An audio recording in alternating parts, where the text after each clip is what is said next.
У нас учреждение наркологический диспансер, куда люди обращаются добровольно. Добровольно, значит, к нам всегда переходят по своему желанию вот те, которые нуждаются в этом виде помощи. Да?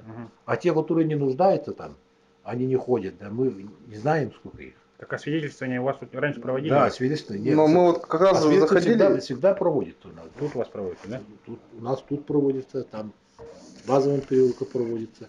И вот я не знаю, вот я не анализировал эту проблему, да, но мы каждую неделю, значит, в вторник собираемся и слушаем, да, дежурных врачей. Они всегда мне говорят, ну, освидетельствование в течение недели проходит там 40 человек прошло, 70 человек прошло, 60 человек. Но никогда, чтобы там начали говорить, сегодня 120 было, да, а вот в этой неделе было 130. Такого нету. Все вот какой-то вот идет вот такой. А сколько Почему вас... это знаете? Знаете почему? Да? Потому что вот в течение уже в 2013 году, да, вот эти аппараты, которые определяют алкотестеры, они стали появляться в самих ГОМах. Да? И они сами это делают. Многих. Понимаете? А к нам приводят спорных, которые, значит, да, ну, которые не хотят это самое. Поэтому, может, они статистика у них другая, у нас другая. То есть вы говорите, что к вам все-таки привозят или не привозят? Привозят. Привозят. А сколько примерно в неделю привозят человек? Сколько человек примерно к вам привозят? Ну, именно вот, по АО. АО, я говорю, вот неделю, да, где-то от 40 до 70. 40 до 70. Да. Это именно по этому адресу, да? Да, по этому адресу к нам приходят. И еще вот в базовом переулке. А базовый переулок там что находится? Там пункт освидетельствования. Ваш тоже, да? Нет, это не наш. Это городское, типа того, что... Ну, это была программа профилактики правонарушений. И в пределах этой программы работала все время. Когда профилактика закрылась, ну, эта программа закрылась, он по инерции остается и работает. Частное предприятие, получается? Да, ну, не частное, ну, аутсорсинги они, да? Они услуги делают частные предприятия, но под нашим контролем, в принципе. Да? Под вашим контролем? Да, ну, под нашим контролем, да. То есть,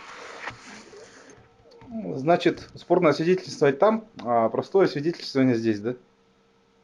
Нет. Спорное свидетельствование. Там же такие же врачи, как мы, да? Они такие же сертификаты имеют, такой же лицензии имеют, да? Поэтому спорные случаи они возят вот там и туда и сюда.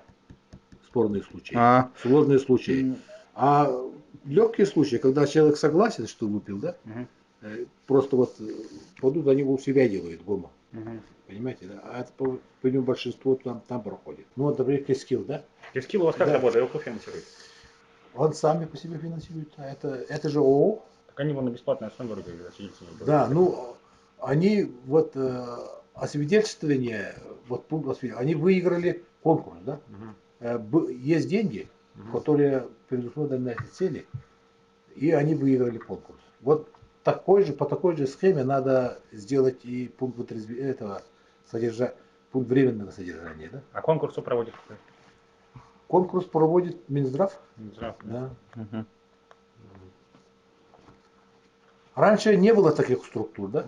Вот когда это же сейчас рыночный век, есть спрос, и вот предложение появляется, уже начинает появляться соответствующего типа учреждений, которые могут это дело осилить. Да? Потому что, когда техническое задание пишется, там обязательно лицензия должна быть, обязательно какие-то помещения должны быть, обязательно специалисты должны быть. Ну вот вроде вот появляются такие, поэтому если объявить конкурс и посмотреть, может быть, кто и выиграл, вот тогда бы проблема решилась. Проблема бы решилась тогда. Ну, Кескил у вас выиграл конкурс? Нет, Кескил это другое совсем. Он выиграл конкурс на медицинское освидетельствование только. А там сумма какая у него была? Ну там 2 миллиона или сколько. Это зарплата работников, да? Медикам, которые круглосуточно дежурят там, делают освидетельствование.